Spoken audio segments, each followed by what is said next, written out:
If you're watching this at 2 a.m., or maybe it's noon and you're lying in bed scrolling because getting up feels too hard, I need you to stop for a second.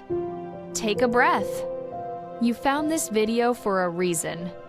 And that reason, you're not alone in feeling completely alone. I'm starting this channel because I've been there. That specific kind of loneliness where you're surrounded by people but feel invisible. Where you have 500 followers but no one to call at 3 a.m. Where you're exhausted from pretending you're okay. And here's what nobody's telling you. It's not just you. It's not even mostly you. There's actual research on this now, and it's honestly wild. 8 in 10 of us Gen Z have felt lonely in the past year, Gui. 80%. That's almost everyone. Meanwhile, only 45% of baby boomers report the same thing, Gui. So, what happened? Why is the most connected generation in history the loneliest? Let me break down what's actually happening in our brains and lives, because understanding this changed everything for me. First, the invisible audience effect. There's this psychological concept where adolescents believe that others are constantly focusing attention on them, scrutinizing their behaviors and appearance. Taylor and Francis online. And guess what amplifies this? Social media, times 1,000. Every post, every story, every comment feels like it's being watched and judged by hundreds of people. Even when you're alone in your room, you never really feel alone because there's this imaginary audience in your head criticizing everything. And that makes real connection terrifying. We grew up with school shootings, climate crisis, economic uncertainty, a pandemic during our formative years, constant exposure to gun violence, with 42% of Gen Z young adults saying it negatively affects their mental health. Vision counseling.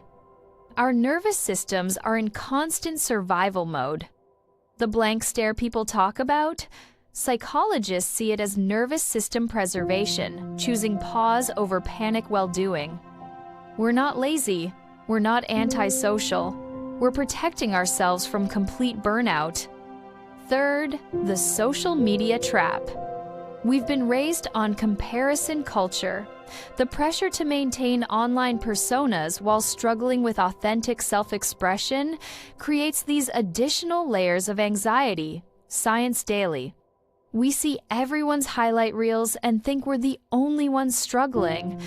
We have hundreds of friends online, but 75% of us feel anxious about making an actual phone call. Psychologues. Think about that. We can post to thousands of people, but calling one person? Terrifying. And here's the heartbreaking part. 44% of Gen Z young adults feel like they don't matter to others. Vision counseling. Almost half of us feel like we could disappear, and no one would notice. If you've ever felt that way, I see you. And you're not imagining it. These feelings are real, they're documented, and they're not your fault. So, here's what I need you to know. 1. Loneliness doesn't mean something's wrong with you. It means something's wrong with the system we're living in. Many of us were raised in circumstances that made connection harder. Single-parent homes, divorced parents, smaller families, less face-to-face interaction. Shout out UK. You weren't given the blueprint for connection that previous generations had. And then we added social media and a pandemic on top of that. Of course, you're struggling. 2. Your exhaustion is valid. Research shows that loneliness weakens your immune system, disrupts your sleep, and creates high-stress responses. Taylor and Francis online. This isn't just in your head. Your body is literally responding to social isolation. So when you feel too tired to go out, too anxious to reach out, too overwhelmed to even text back. That's not weakness. That's your nervous system trying to protect you. 3. Being lonely doesn't mean you're unlovable. It means you're human, and you're living through one of the loneliest periods in modern history. The fact that you're watching this video, that means part of you still wants connection, still believes it's possible, and that part of you is right. I'm not going to tell you just go outside or just talk to people, because if it were that simple, you would have done it already. But I will tell you what's helping me and what the research says actually works. Start micro small. Not make 5 new friends.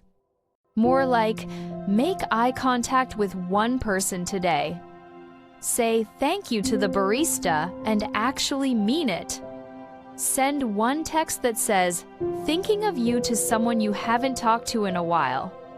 Social skills are learnable abilities, not fixed personality traits. Science daily, every tiny interaction is practice. Lower your standards for connection. I know that sounds bad, but hear me out. We've been taught that meaningful connection has to be deep, vulnerable, hours-long conversations. But sometimes, connection is just sitting next to someone in comfortable silence. It's a shared laugh at a meme. It's showing up. Small connections count. This video moment, that's connection. Me talking to you, you listening, that's real. Find your people through shared interests, not forced socialization. Book clubs, gaming communities, art classes, volunteer work, running groups, online forums about that weird thing you're into. When you connect over something you both care about, the pressure to perform socially drops. You're just 2 humans who like the same thing. Be honest about where you're at. Not with everyone boundaries are important, but with safe people. I've been struggling with loneliness is a powerful sentence. It gives others permission to be honest too. Gen Z strength is our openness about mental health. Psychologues, use that. The right people won't judge you for being real. And finally, give it time. Healing from loneliness isn't linear. Some days you'll feel connected. Some days you'll feel like you're back at square one. Both are part of the process. The fact that you're still here, still trying, still hoping, that's everything. If you take nothing else from this video, take this. You are not broken. You are not too much or not enough. You are a human being living through unprecedented times, doing the best you can with what you have. And somewhere, someone is scrolling at 2 a.m. just like you, feeling exactly what you're feeling, wishing they had someone who understood. That's why I'm starting this channel, to be that person for you, to create a space where exhausted, lonely, overwhelmed Gen Z hearts can rest and heal together. This is just the beginning. I'm going to be here, sharing real stories, real struggles, real healing, not toxic positivity. Not just think positive. Real, messy, hopeful truth. So if you needed to hear this today, leave a blue heart in the comments. And tell me, what time is it where you are right now? Let's see how many of us are out here, not sleeping, not okay, but trying.